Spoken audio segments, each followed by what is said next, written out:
Welcome back to ML Miller Frights, a part of the Kings of Horror Network. I'm ML Miller. Before we begin, remember to give this video a like, share with your buddies across the electronic superhighway, click subscribe to this channel, and don't forget to ring that bell for notifications. All right, so today we have a very special guest. I want to try to make a series out of this, of trying to get people to come in and talk with me about movies, not just me blabbing about movies. So this time around, I have an old friend. And why don't you introduce yourself, old friend? This is because you forgot my name. No, I know your name. I want to give you the pleasure of telling everybody that. Hi, I'm Rob Patey. I used to review comics on Ain't It Cool News with Mark for, well, damn near a decade.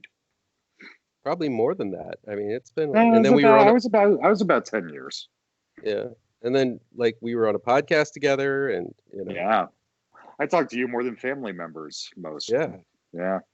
There was that one time I saved you from a train crash. Right. Even though I think we've only been in the same state once. That was from New York Comic Con. Yes. But today we're going to talk about a subject that you are very versed in, horror movies. Which is why, very special guest for a horror audience. I don't know if they're going to like me. We'll find out in the comments, hopefully. I love comments. I don't get enough of them, so hopefully people will comment about this. So we were going to look at a film. We were banging around some ideas, and you suggested The Current Occupant, which is now playing on Hulu through their Into the Dark series that's being produced by BlumHouse. I thought it was BlumHouse. No, not Blumkin, it's Blum. But I haven't seen every one of these movies on Hulu, but I have seen maybe 5 or 6. Have you seen any of them other than this one? I don't consider myself a horror person. I can't even pronounce it right. It sounds weird coming out of my mouth even. Horror. I'm not a horror person by trade. I've seen all the staples because I'm an 80s kid and I hung out with older kids and we were the only people on the block with cable. So I was forced to watch shit like Sleepaway Camp and all the Nightmare on Elm Streets and Freddy's and Jason by all the teenagers in the neighborhood. But it's not a genre I immediately gravitate to. I was actually, when I saw The Current Occupant come up on Hulu, I'm like, ooh, politics. I like politics. But as soon as I saw a part of the Hulu horror series, I'm like, okay. But once I saw then, oh, look, that's the Seventh Heaven guy. Let's see what kind of a train wreck he is these days. The politics and that is what pulled me in, not the horror. So I've seen none of, I think, Into the Dark series. Okay. Well, yeah, it does have Barry Watson in it, and I had to look it up. I'm not a fan of Seventh Heaven. I don't think I've ever seen an episode of that. So when you do your Seventh Heaven podcast, you should invite me back as a virgin viewer of Seventh Heaven. I would not do that to you. Oh. Well, this was directed by Julius Ramsay. He has done a couple of things like Walking Dead episodes and Scream, and most of them have been horror themes. He did a movie called Midnighters, which I haven't seen, but I've heard about, and I kind of want to seek that out. Usually Blumhouse have been making these movies as responses to holidays. It's a monthly series. They're in their second year. And I've found the ones that I've seen either to be very heavy-handed in the message they're trying to say or sort of making fun of the genre, but none of them have really scared me or felt like they've been serious movies. But this one, I don't know how you feel about it, but I kind of dug this. What are your initial thoughts on the film? Oh, he was also in Sorority Boys, which is top quality comedy. None of the jokes would work at all today. I was going to ask you, I guess, to a certain extent. I was never scared during this. Not once did my spidey senses tingle, and did I have any sense of fear? Is it still horror? I didn't realize. I didn't know you were phrasing that into a question. But I was concerned for the character. And so it wasn't like I was pulling my covers to my chin during any time in this movie. It had me invested because it does open up, and I guess we can sort of explain the premise of the film. It opens with a guy, he's in a hospital room. So, well, he's not in a psych ward yet. He's recovering. He's recovering from an injury, and they're waiting for him to sign himself out of it. He's having these weird dreams. He has amnesia. Obviously, he's suffered some kind of wound that may be a gunshot wound. And he wakes up. He doesn't know who he is. He's disoriented. He's trying to learn how to walk again. So there's a whole rehab process that happens at the beginning where you're not really sure what's going on or what kind of movie this is. And then he signs himself out of the hospital and he goes into this psych ward where he gets this notion in his head that he's the president of the United States and he's being held in this psych ward without any way of communicating to anyone he knows outside of the place. He's got this orderly, Marvin Crondon Jones III. That guy's got the head. That guy's got the head of a madball. Remember Madballs from the 80s? Yeah. Yes. I like this guy. I think he's an awesome actor. He was on the Black Lightning series, which I stomached the Black Lightning series for the first season. But he played Tobias Whale, and he's a pretty imposing figure.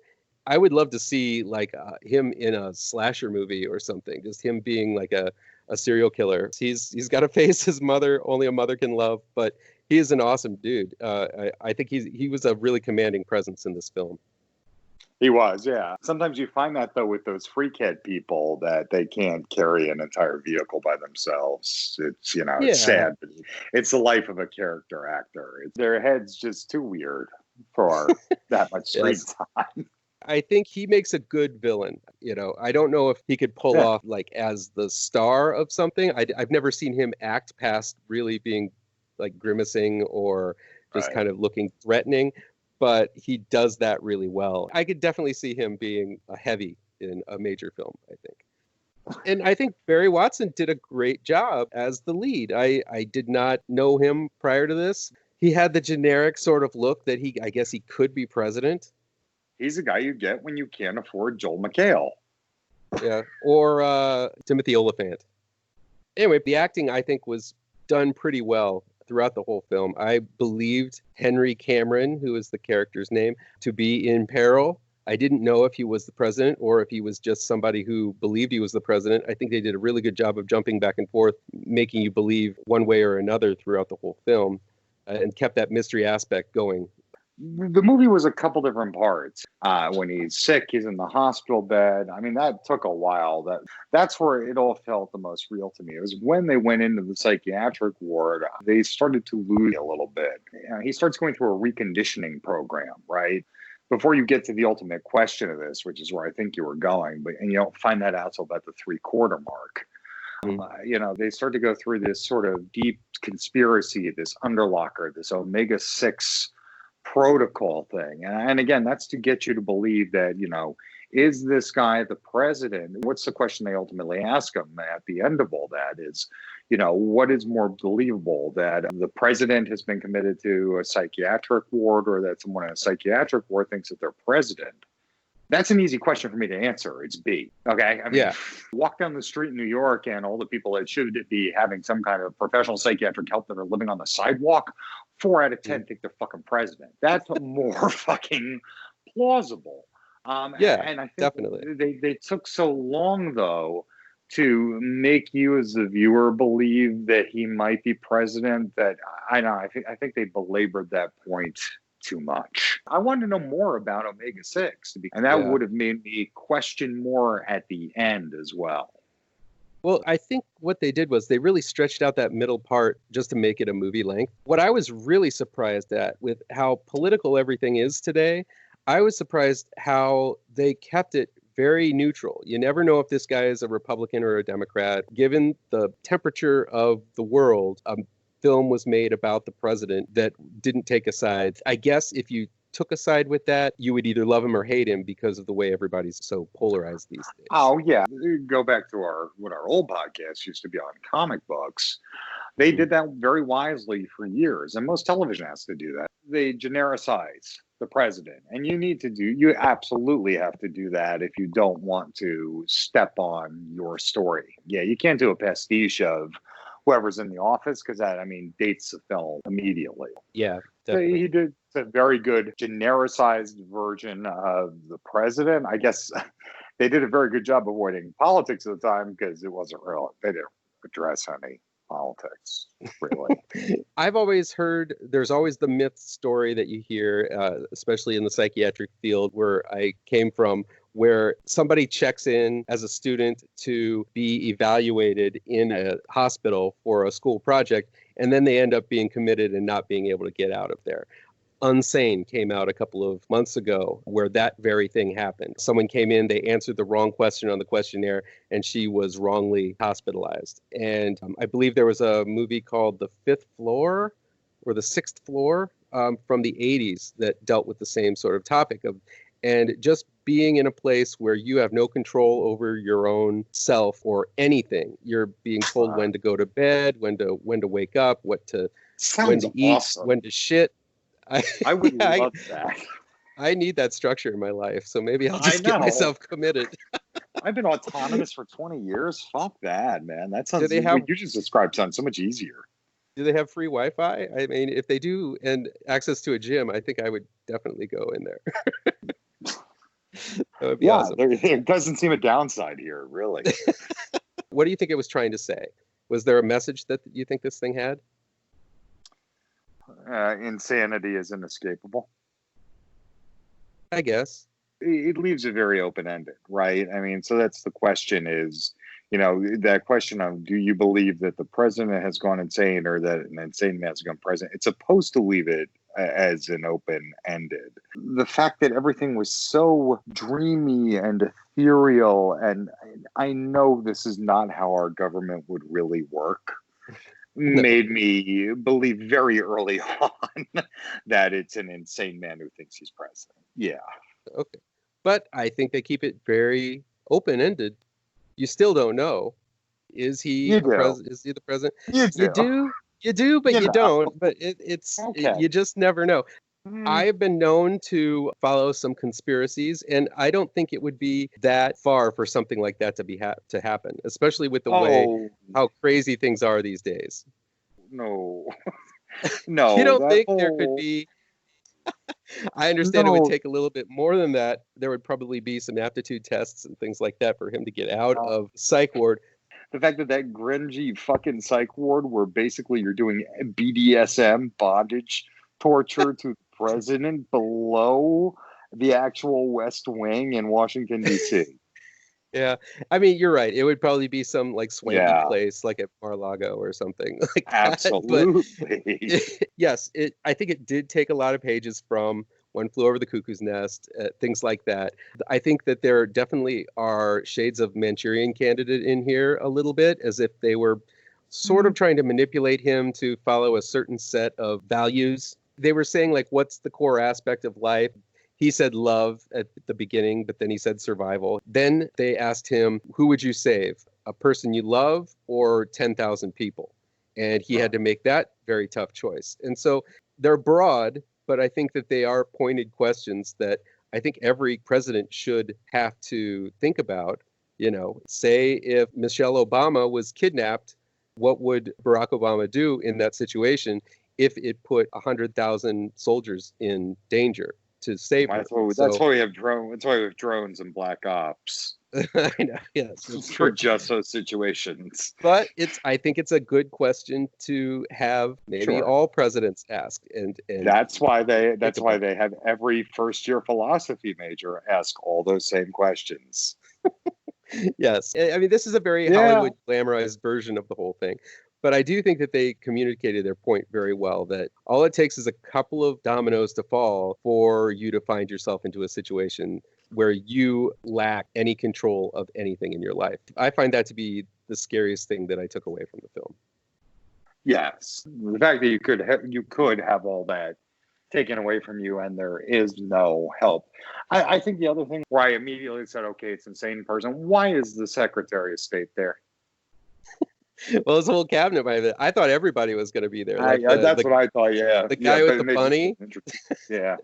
Like the guy with the bunny was like, he was the, I don't know, Supreme Court justice or something. And just, everybody was. Which isn't even part of the cabinet. For what it was trying to do, I think it told a nice, ambiguous tale. But you're right. I would have liked to have seen a little bit behind that project. I think that if they would have talked a little bit more about that, we would have known a little bit more what the movie was trying to say as far as politically, I guess. And I would have cared more about the world, and it might have provided a bit more of a clever ruse, right? If there were moments to be more presidential, I would have felt that it wasn't just some crazy guy. They put some threads out there, and they just didn't pull them long enough. Yeah. Well, and they didn't show any good or bad or any reason why somebody would want to have this conspiracy happen to him. It's not like he was about to sign some document that was going to declare war on a country. Had that been the reason why they took that opportunity to snatch him away out of office and put him in this sort of hellhole, I think it would have been a more fulfilling story. Right. That's where I said there's no politics in this. Yeah. Well, there's philosophical politics, but not any hard issues, definitely.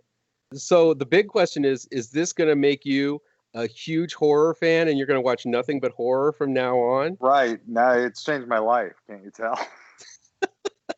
So you're sort of nonplussed with this. It's a fine popcorn flick background while I'm playing Civilization on my computer, for instance. Okay. I don't think The Current Occupant, I don't know what makes it horror. I think it's psychological horror. Okay. It's like a thriller. Yeah, all right. Oh, okay. If you were in that situation, I think you would be a bit horrified. The Current Occupant had a few gross moments. Like, I fast forward a little bit when he's like having to go through that latrine cleaning. Yeah, that was a little extreme. I don't know. I think that was just an excuse to show a poopy toilet. Yeah.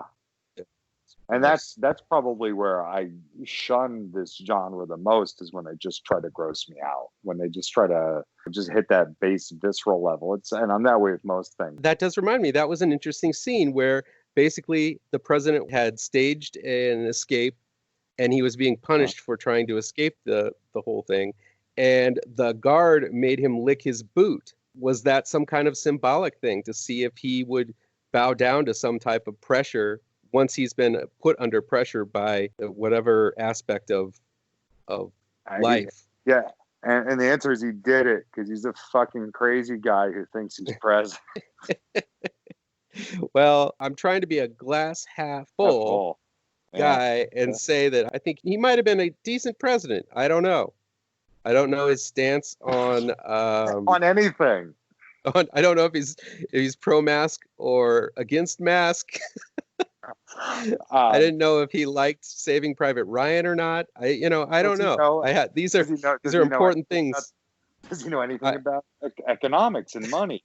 We don't know. Well, see, and I guess we never will. But anyway, so you're kind of meh to it. I think it was one of the better Hulu Into the Dark episodes. That might not be a great recommendation for you to go and try out some of these other ones. It's trying to be an anthology that focuses on holidays, but it's not going to be like traditionally Christmas. It might be Kwanzaa one year, or it might be... What the fuck was a holiday for this one? President's Day? This must have been President's Day, or yeah, I guess it was President's Day. When is President's Day? It's like, it was back in the winter. They're playing fast and loose with that concept. They are. But I do 4th think of July. that 4th of July. 4th of July. There it is. See? I knew we'd get to it sooner or later. Well, I think that's about it for today. Why don't you tell the nice folks out there in YouTube land where they can see or contact or stalk you if they would like to? They can't. I'm out of this game. You're off the web? No, I mean, I'm on the web. Fine. I'm Rob Patey. Please friend me. And if you want me to talk about other stuff, let me know. I've been looking for podcast ideas. I would like to do this again. But right now, I've got nothing really to pimp. Well, I will talk with you about movies any old time. So I would like to have us team up. It's been a pleasure. I hope you edit out that last 40 seconds of rambling. Oh, I'll edit out a big chunk of this, but I think I had a great time talking with you. Yeah. I want to once again thank Rob Patey for joining me on this episode of ML Miller Writes. You can contact him at Rob Patey on Twitter. I'll give his information down below. Self-promo time. I think followers of this channel might be interested in a comic book that I wrote coming out on September 2nd called GRAVETRANCERS. This is a trade paperback collecting the 4-issue series. The final order cutoff date for GRAVETRANCERS is August 10th, so there's still time to let your comic shop know you need a copy. That'll do it for today. If you like this video, please pound that thumbs up button. Share your video with your social media addicted pals. If you're looking for written reviews, you can find them on mlmillerwrites.com. And be sure to subscribe to this channel and ring the bell for alerts to be the first to see my future videos. Thanks so much for your time, and take care.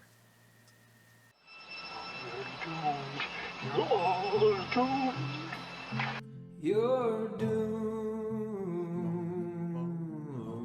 to live the life you're meant to be, stuck inside your reality. You're doomed. Oh, you're doomed. You're doomed. God live the life that you are meant to be. Live inside